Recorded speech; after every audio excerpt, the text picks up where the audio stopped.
Bethany, today we're talking about a topic that's kind of exciting for a lot of people, but at the same time can be a little bit daunting, and that's the process of getting a home ready for sale.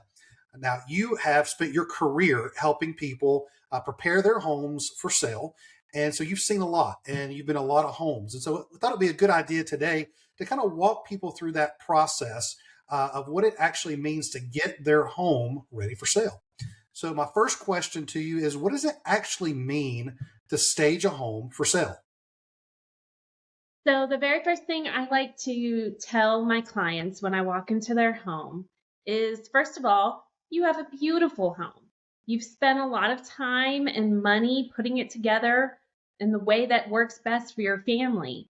However, because it's now time to sell that home, what we want to do is take it and turn it back into a house that we can market and get ready for new potential buyers to walk in and see their items in that spot and to see their families in that spot using it to create their memories.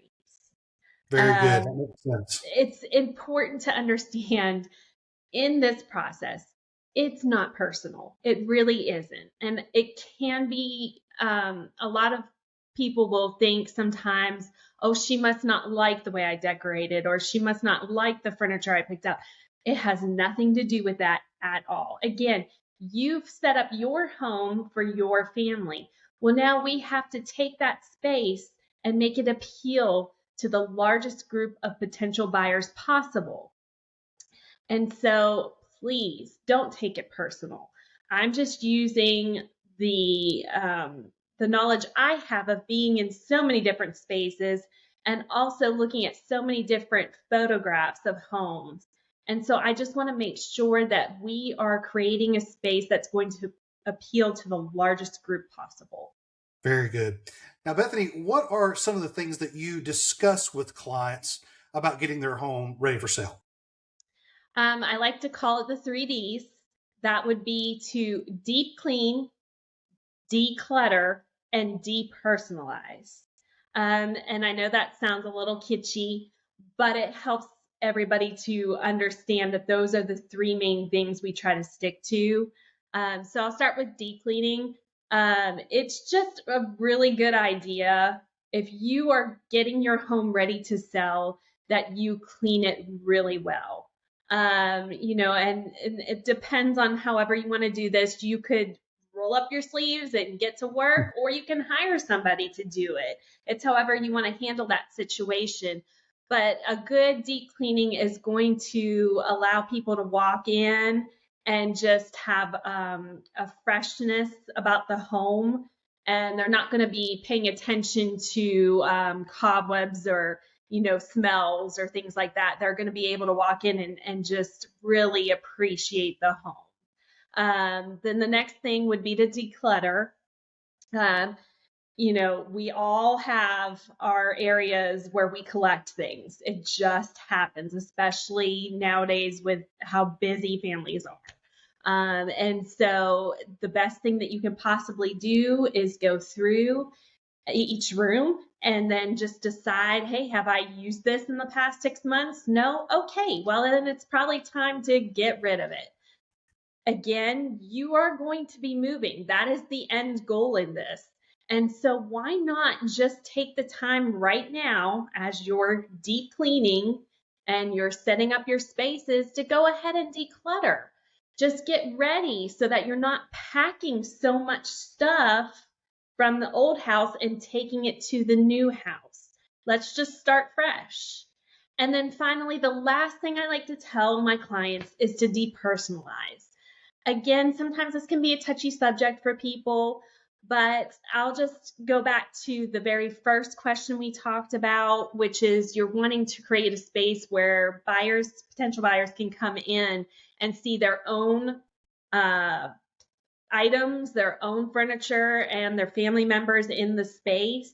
Well, if they're coming through to your home and they're seeing your photos and your memories, it's a little bit harder for them to really pay attention to the different spaces. So that's the 3Ds. Very good. Now, Bethany, let's get specifics into some of the rooms in the house. How should these rooms be set up, in your opinion? For me, I like to tell my clients less is more. Again, you're going to hear me talk a lot about this, is you have set up the spaces for your families. You have the furniture in those rooms because it's the way you use those rooms. However, that may not be the best way to portray that room, especially in photos. We really want to make sure that the space is light and bright.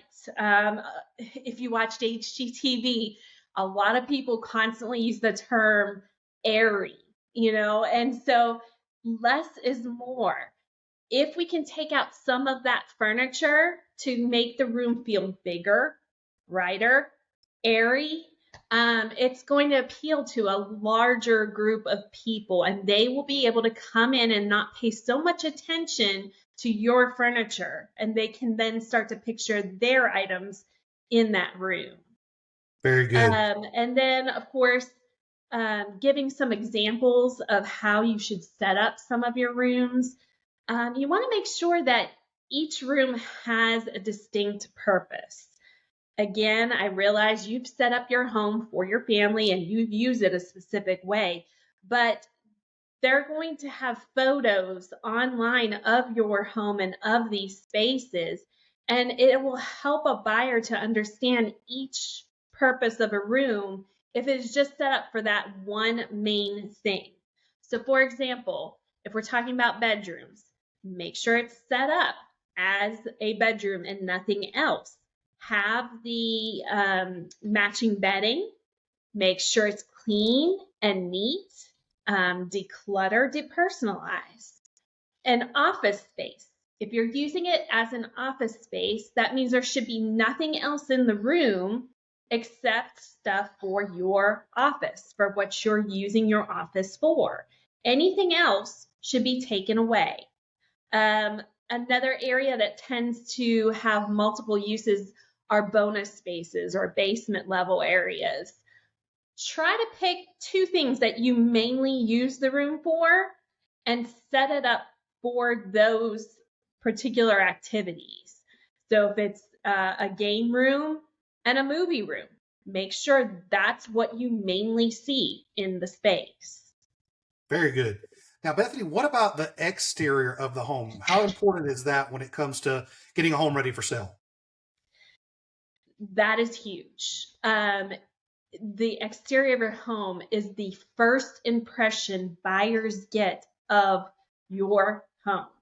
Okay, when you are on the websites looking at pictures of different houses, the very first picture is the front of your home. And whether you like it or not, a lot of buyers are going to be looking at those pictures, and that is when they decide which houses they want to go see, is that very first picture that is on that site. So it's very important. It's best if you can just think of it as if you are walking out of the house, getting ready to go somewhere, whether it be on a date, a job interview, you're making sure that you yourself are put together, that you have your hair just right, your makeup's just right, your outfit's just right, because you are portraying yourself in a way that you want people to see you. Well, think of it that way with your home as well. So it would be good if you could take some time to make sure that your landscaping is clean and neat. You might want to take a little time to do some pruning. Sometimes a little bit of fresh mulch will brighten a space. Doing a little pressure washing is helpful. If you have porches, decorating the porches a little bit, whether it be seasonally or just with flowers, wreaths on the door, a lot of those things will add special touches to the front of the home and just make it very welcoming. Very good.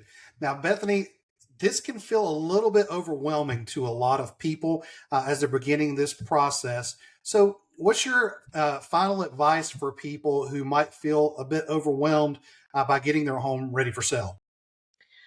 So my final piece of advice for the fact that it can be overwhelming is to create a checklist. I myself am not really a checklist person, and I have to kind of make myself do a checklist, especially when I know I'm stressed or feeling overwhelmed. But when I take the time to do it, it does make getting that task done a lot easier. So when I say a checklist, go through each room and create those top things that need to get done in that room.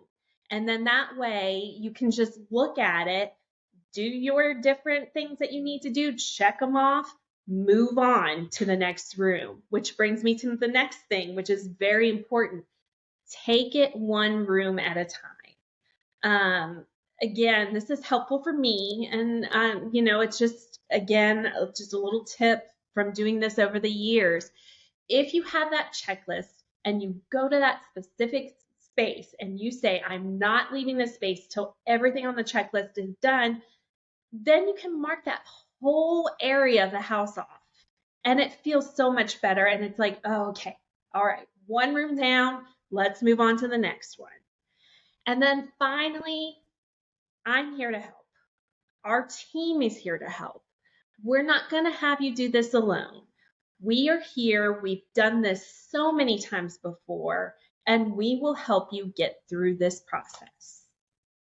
That was great, Bethany. Well, if you are in the Nashville area and you are thinking about possibly starting the process of getting your home for sale, as Bethany said, we're here to help you with that process, and we would love to speak with you about that. So please reach out to us at bethanyhartzog.com. You can call us or email us, and someone from our team will get in touch with you about getting this process started.